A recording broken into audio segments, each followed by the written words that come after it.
Welcome to Shingyo Temple Sermon Series. Today we will learn about how the Buddha actually thought about extreme persons.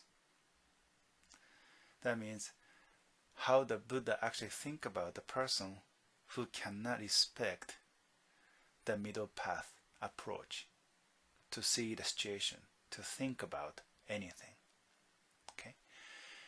Now, he used to have a student, Devadatta.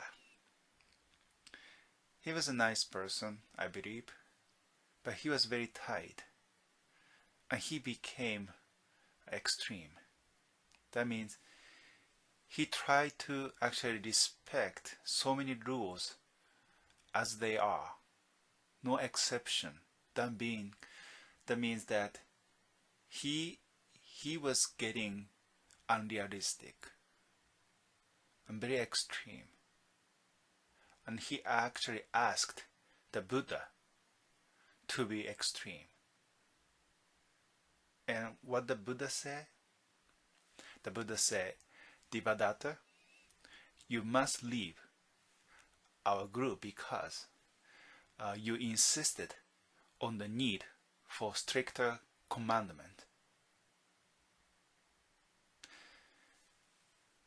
He let him go, even though Devadatta was a great student, very smart student.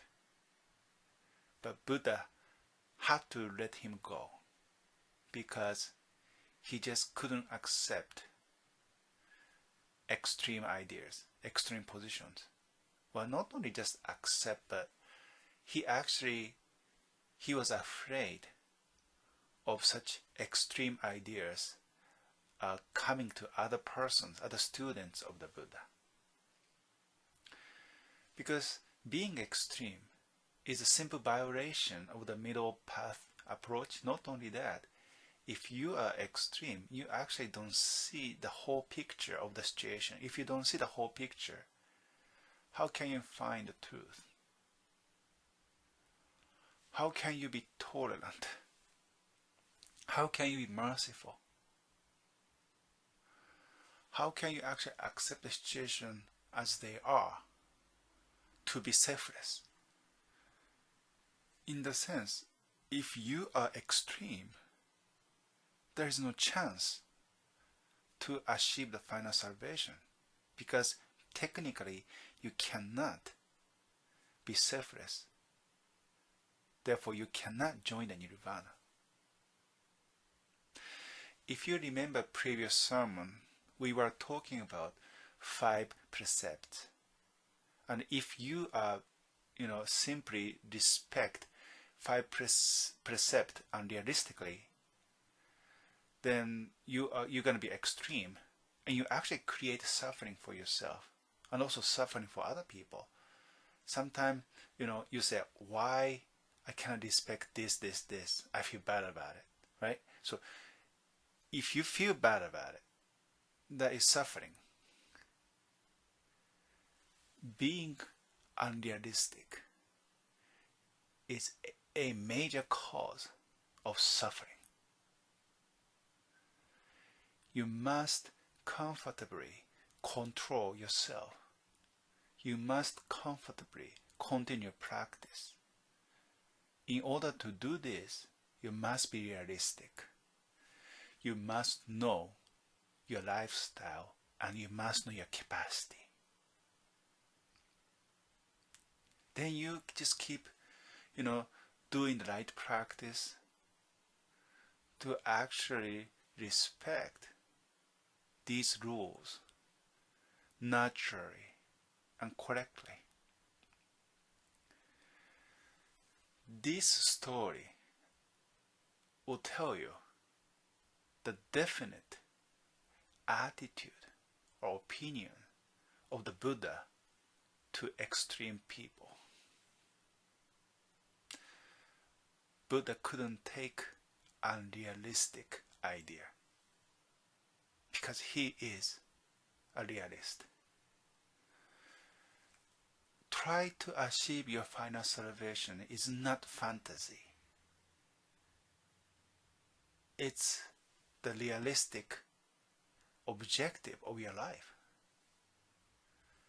Nirvana will exist. That's for sure. Existence of the nirvana is reality. You have to be realistic too. And being realistic is not being extreme. Being realistic means being tolerant, being merciful. Right? So again, being unrealistic, being extreme, is something the Buddha hated the most.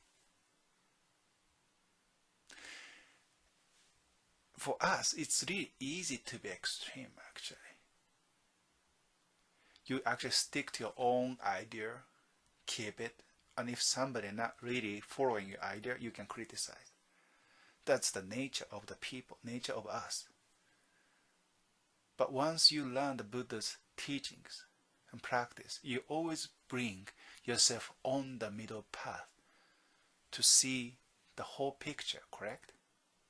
Seeing the whole picture is reality. This much picture, but you see only this much picture and you think that's a reality, that's not reality. You see the reality first. Reality means tolerance.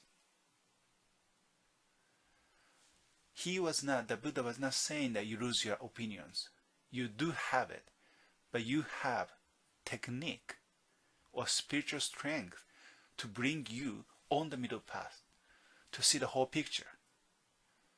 That means you have spiritual ability to see something you don't want to see, something you don't want to accept.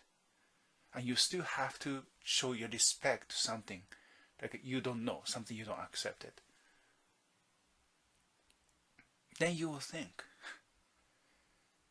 right?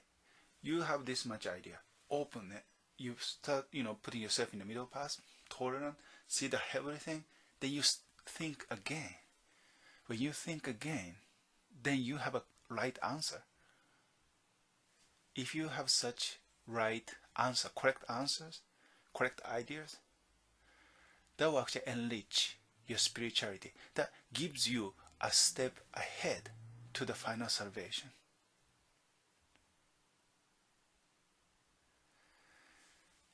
Buddha let Devadatta go. And again, he actually created another Sangha, actually against the Buddha. But I think the Buddha was actually hoping that Devadatta would understand why the Buddha had to let him go. He didn't get it. But for us, we have to get it because we are students of the Buddha. We are correctly learning and understand the Buddha's teaching and practice because we do want to achieve the final salvation just like the Buddha did. I hope you understand this story and the essence of this story. If you have questions, please send me a message. I will reply to you personally. Thank you for listening to this sermon. May the Buddha be with us all. Thank you.